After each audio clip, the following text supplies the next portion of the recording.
Hello guys! While retaining the heavy atmosphere of the Lovecraftian universe and the complexity of turn-based battles, Darkest Dungeon 2 differs from its predecessor in that it favors a roguelite aspect. So this dimension is now omnipresent on a journey where the small town that had to be rebuilt in the first opus is just a distant memory. With more elaborate art direction, the characters and environments received noticeable graphic changes. Here, the heroes must bring hope to a world ravaged by hate, where most of the inhabitants have plunged into madness.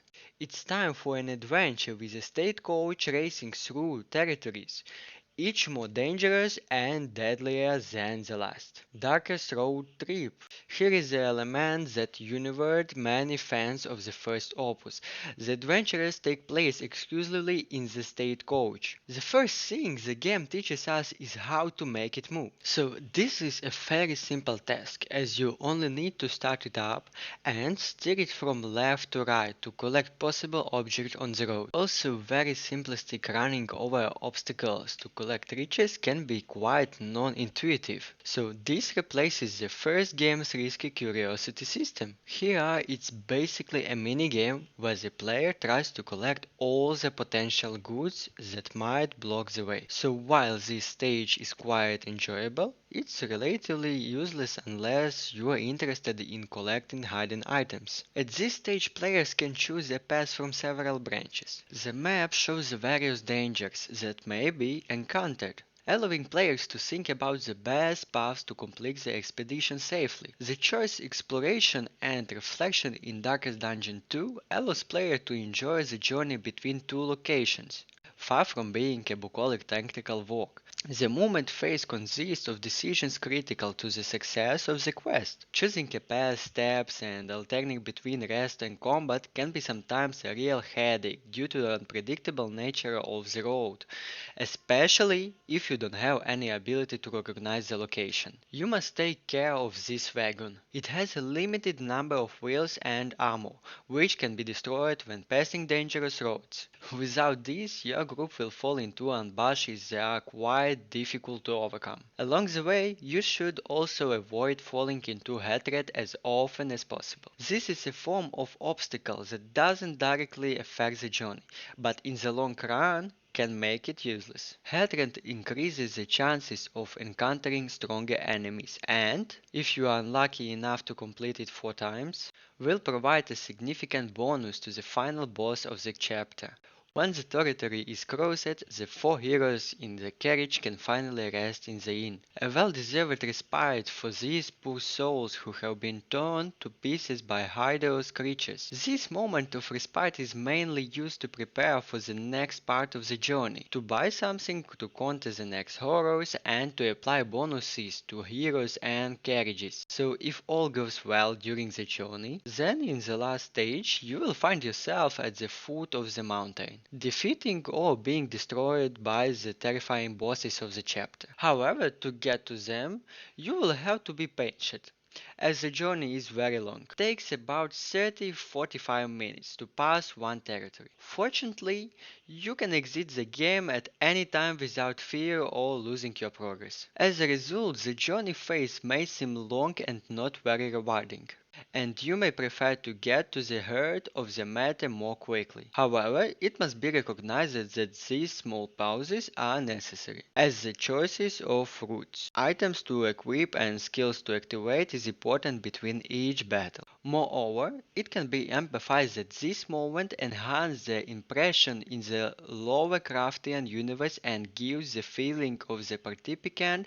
in real scare adventure. Traveling through these desolate and apocalyptic landscapes creates the thrill of participating in the quest into the heart of darkness to restore hope to the world. So, in this sense, when June's exceptional performance as a narrator who will lull you to sleep with his deep and sinister voice cannot be overlooked. Gameplay between love and hate. Unsurprisingly, Darkest Dungeon 2 offers an experience that is as demanding as it's frustrating. This is what makes the license so great. This new opus offers a different form of difficulty. which is the die and try again aspect where players have to die and try again and again to complete various chapters. The lack of a base, like the village in the first draft of the title, reduces the RPG aspect, in part by suppressing the permanent experience and equipment system. Indeed, it's no longer possible to control the characters before going into the battle, making a choice in favor of their development. From now on, adaptation takes a central place in the gameplay, replacing planning. In general, the phases of the battle have become more understandable. In particular, thanks to the simplification of statistics, also a more visual interface that clearly displays the range of damage, active status and turn order. What's more, the synergy between characters' abilities is the heart of the gameplay, in particular through the addition of combos that can be useful for each class of heroes. However, this doesn't mean that the game has lost a complexity compared to the first opus. The lack of the real base of operation makes the team management phase ubiquitous and exhausting. It is now more difficult to abuse some mechanics, such as not accumulating upgrades and malus during combat. The skill cooling system is also used much more frequently, making it necessary to anticipate when to use the right abilities. For example, healing spells are less prolific and often require an ability blocking condition to keep the team at maximum health at all times. However, this precognition is still subject to chance, specifically the agony system, which was originally intended for heroes and is now assigned to specific enemies. Therefore, it's possible to know exactly when you will end up with an opponent you can resist death long enough to deal enough damage to seriously disrupt your plans. Of course, there are ways to minimize the likelihood of such troubles with the help of the combat items and enchantments, but they are also conditional.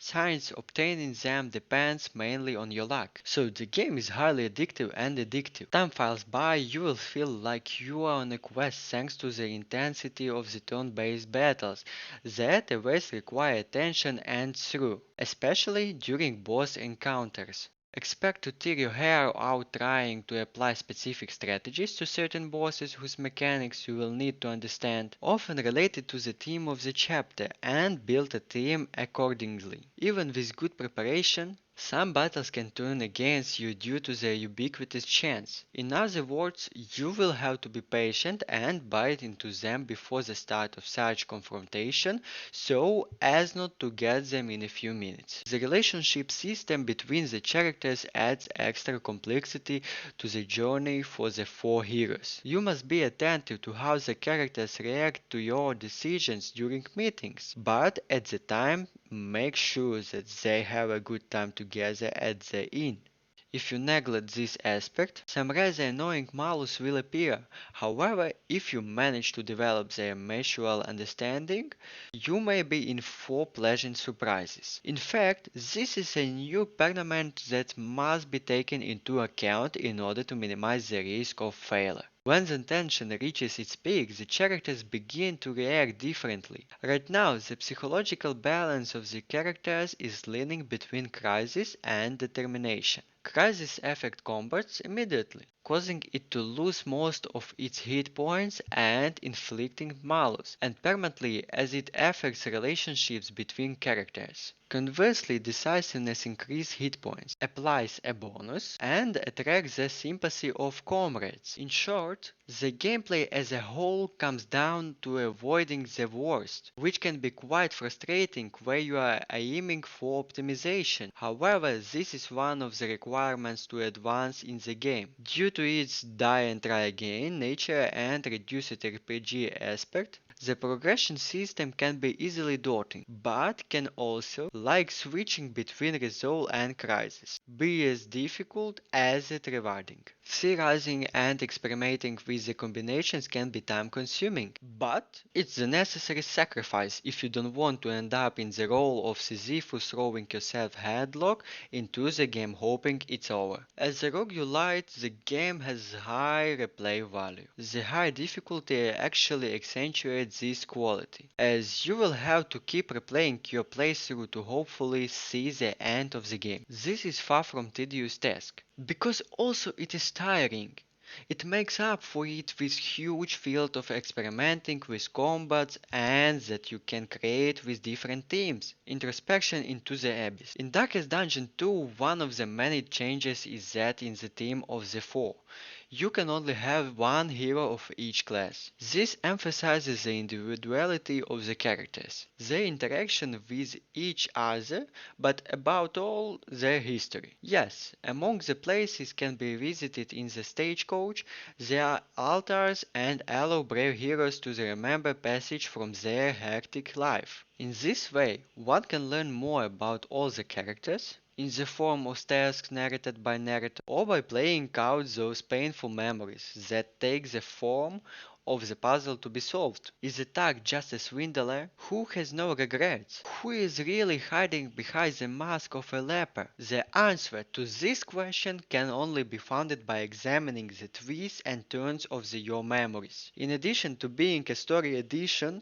that greatly increases the depth of the characters, it is also an original way to gain new skills. They are essential to your advancement as they can be devastating and strategic. In addition to the memories of the characters, there are also memories of the old worlds that need to be restored. So if you don't save enchantments or vehicle upgrades, the candles collected from the adventure serve as a currency to unlock permanent upgrades. This means that the stagecoach can be made more durable, more powerful items can be found in inns. Heroes can improve their skills, and even pets can be added. The concept of the past of heroes allows them to specialize in a certain role, which is in some way suggests how to effectively play them. Also, some paths are more interesting than offer stamps of optimization. It's still interesting to be able to use the hero differently to each journey. This partly compensates for the inability to have multiple heroes of the same class, which in the first opus could make some quests too easy. It should also be noted that not all heroes are available from the start, so you will have to start the journey several times in order to accumulate enough candles to integrate them into your escapades. Also, without going into too much detail,